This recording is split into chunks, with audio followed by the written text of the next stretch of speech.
বাংলাদেশ সেনাবাহিনীর কাছে আমি দুঃখিত।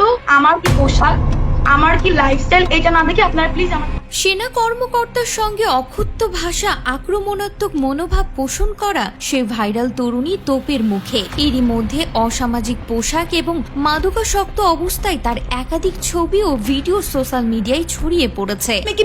নাকি আমার কপাল লেখা আছে আর্মি কেন থানায়, আর্মিকে থানা থেকে বের করো। এছাড়াও থানায় তার জঘন্য আচরণের কারণে অনেকের মনে প্রশ্ন উঠেছে, তিনি কে যে মেয়েদের ব্যবহার করে নিজেকে হাইলাইট করার চেষ্টা করছেন? সে কি আসলেই ঢাকা বিশ্ববিদ্যালয়ের ছাত্রী? আসুন তার আসল পরিচয় জেনে নেওয়া যাক। ফারজানা সাথী নামের এই মেয়ে মহিলা নিপীড়নের অভিযোগ নিয়ে শাহবাগ থানায় গিয়েছিলেন। সেখানে তিনি চেয়েছিলেন অভিযুক্তকে থানা থেকে বের করে 10 জন মেয়ে মিলে গণপিটুনি দিতে। এ বিষয়ে পুলিশ তাদের অনুমতিও দিয়েছিল, কিন্তু থানায় ডিউটিরত সেনাবাহিনীর ক্যাপ্টেন গণপিটুনির বিষয়ে রাজি হয়নি। তিনি আইন অনুযায়ী বিচার হবে বলে ফারজানাকে আশ্বস্ত করেন। যে কোনো ধরনের অরাজকতা যেন সৃষ্টি না হয় সে বিষয়ে তিনি খুবই তৎপর ছিলেন। আমি বলি শুনেন।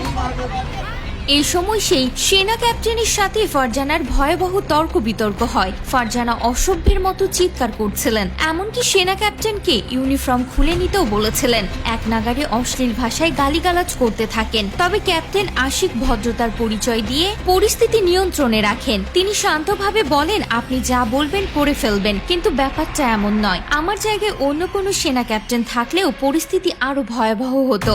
ফারজানের চিৎকারের ভিডিও মুহূর্তের মধ্যে সোশ্যাল মিডিয়ায় ছড়িয়ে পড়ে। জানা যায় ফারজানা সাথী ঢাকা বিশ্ববিদ্যালয়ের ছাত্রী নন। তিনি Lalmatia National College of Home ইকোনমিক্সের ছাত্রী এবং বামপন্থী রাজনীতির সাথে জড়িত। তার পৈতৃক নিবাস যশোরে।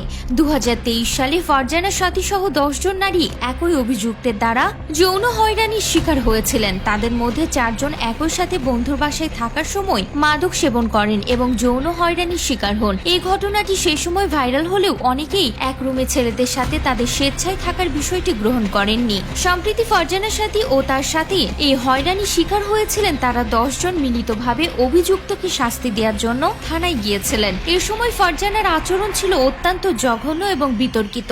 রীতিমতো সভ্যতার সীমা লঙ্ঘন করে তিনি থানায় অশ্লীল ভাষা ব্যবহার করেন এবং চিৎকার করে সেনা ক্যাপ্টেনকে ইউনিফর্ম খুলে নিতে বলেন। এই ঘটনার ভিডিও সোশ্যাল মিডিয়ায় ভাইরাল হলে ফারজানা পরে ভিডিও বার্তার মাধ্যমে সেনা সদস্যের কাছে ক্ষমাও চান। তিনি বলেন, আমার পোশাক বা আমার লাইফস্টাইল দেখে বিচার না করে আমার কাজগুলো দেখুন। কিন্তু এরই মধ্যে অসামাজিক পোশাক এবং মাদকাসক্ত অবস্থায় তার একাধিক ছবি ও ভিডিও সোশ্যাল মিডিয়ায় ছড়িয়ে পড়েছে। এছাড়াও থানায় তার জঘন্য আচরণের কারণে অনেকের মনে প্রশ্ন উঠেছে, তিনি কি মেয়েদের ব্যবহার করে নিজেকে হাইলাইট করার চেষ্টা করছেন? প্রথম দিকে হয়রানির ঘটনার জন্য তিনি মানুষের সহানুভূতি পেলেও এখন তার আচরণের কারণে সমগ্র বাংলাদেশ তার উপর বিরক্ত। তাইলে আমার এতগুলো মেয়ে কেন রেপ হচ্ছে?